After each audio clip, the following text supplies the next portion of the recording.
Bonjour à tous, voici le bulletin allergopollinique du 30 mars 2023 et on commence par une nouvelle pour les allergiques, hein. Ce n'est pas un poisson d'avril, mais il y a du boulot pour les allergiques en avril. Et oui, les pollens de bouleau sont bien présents dans l'air avec un risque d'allergie parfois de niveau élevé, comme ici on voit dans le Grand Est, notamment ici dans le Bas-Rhin, le Haut-Rhin, plusieurs endroits où les concentrations, les quantités de pollen de bouleau sont élevées, sont fortes et un risque d'allergie qui évolue entre le niveau moyen et le niveau parfois élevé, comme vous pouvez le voir sur ces cartes pour ces pollens de bouleau. Les quantités vont augmenter encore dans les jours, les semaines à venir. Le bouleau qui démarre tout juste sa floraison et ça, on n'est pas en retard ou en avance hein, par rapport aux autres années. On est vraiment dans le bon timing. C'est toujours fin mars, début avril que les premiers pollens de bouleau arrivent et viennent gêner les allergiques. Donc bon courage à tous les allergiques au pollen de bouleau. On voit qu'ils seront bien présents hein, sur tout le territoire, surtout dans le nord du pays, avec un risque d'allergie qui évoluera entre le niveau moyen et le niveau parfois élevé. On a aussi des pollens de charme qui sont de la même famille que les bouleaux et qui sont présents en grande quantité sur nos capteurs aussi. Ces pollens de charme gêneront les allergiques hein, avec un risque de niveau moyen à localement aussi élevé. On retrouve aussi des pollens de frêne, encore plus dans l'ouest du pays, avec un risque de niveau moyen, parfois pouvant atteindre le niveau élevé pour ces pollens de frêne.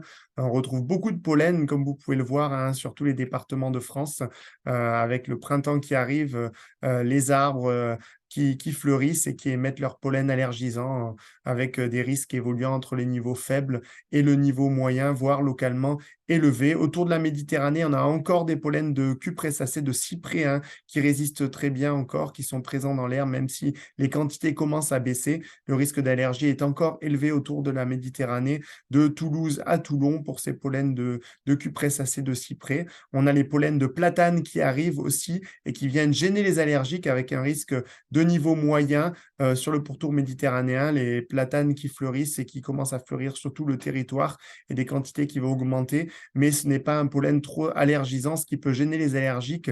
On l'a annoncé sur nos réseaux sociaux, ce sont ces bourres de platane qui peuvent gratter la gorge, irriter et vraiment gêner aussi les personnes allergiques. Même ceux qui ne sont pas allergiques peuvent être gênés par ces bourres de platane qu'on peut retrouver aussi dans l'air en grande quantité.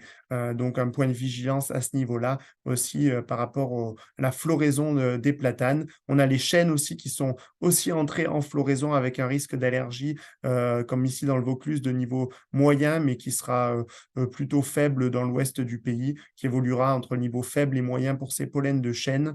Et puis les peupliers qui poursuivent leur floraison, même si le risque d'allergie reste faible. Et enfin, des pariétaires urticacées encore autour de la Méditerranée avec un risque de niveau faible. Bref, beaucoup de pollen dans l'air. Donc, bon courage à tous les allergiques. Suivez bien vos traitements. Pensez à utiliser les bons gestes hein, que vous retrouvez sur notre site pollen.fr, à suivre l'évolution des risques avec cette carte qui est mise à jour plusieurs fois par semaine pour bien vous protéger des pollens allergisants que sont les bouleaux, charmes, frênes, cyprès, platanes, peupliers, qui sont en sol aussi, qui sont présents dans l'air actuellement et qui pourront vous gêner. Donc bon courage à vous en espérant que la pluie qui est prévue en tout cas dans le nord du pays ces prochains jours viendra vraiment plaquer les pollens au sol et vous donnera un peu de répit. Mais attention aux journées venteuses et entre les averses de pluie, hein, les pollens seront bien là et pourront vous gêner. Rendez-vous la semaine prochaine pour le prochain bulletin allergopollinique. Merci.